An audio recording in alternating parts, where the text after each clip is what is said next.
Hi, Deb Pervin here with another Tuesday Tweak. Today we're going to talk about concentration. Now, I'm not talking about the orange juice, but it's the same concept. We have a concentration that we would be concerned about with your clients. Do you have client concentration? So this is how you will tell. Put all your clients together and sort them by revenue, and then look at how much of their revenue of the total. So you can see here in this chart, client A has 40% of the revenue of your business. This is an enormous concentration, and it is very scary because if they disappeared for whatever reason, a change in the buyer, a change in the company ownership, a change in their company strategy, you would lose 40% of your business like that. Very difficult situation, and it's one of the things that will absolutely get your loan turned down at a bank.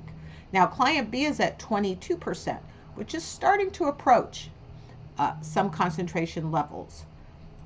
So what is too much concentration?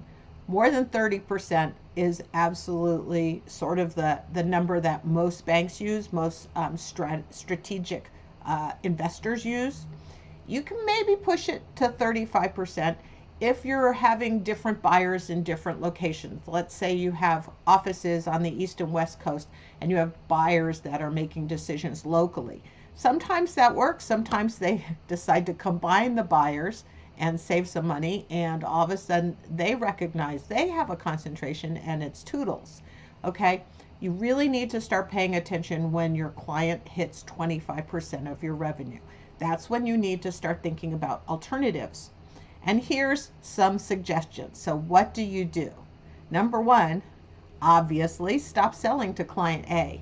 Now, I know these are great clients. They love you. You provide a terrific product or service for them, and it's very simpatico. But you've got to know that you're putting your entire company at risk.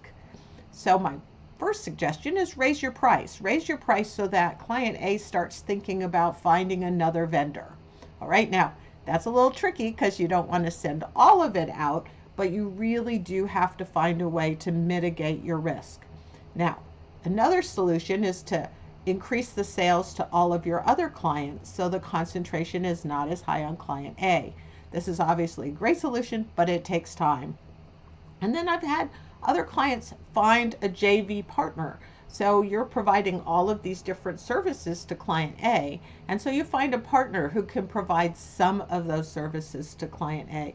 Now you've reduced your concentration.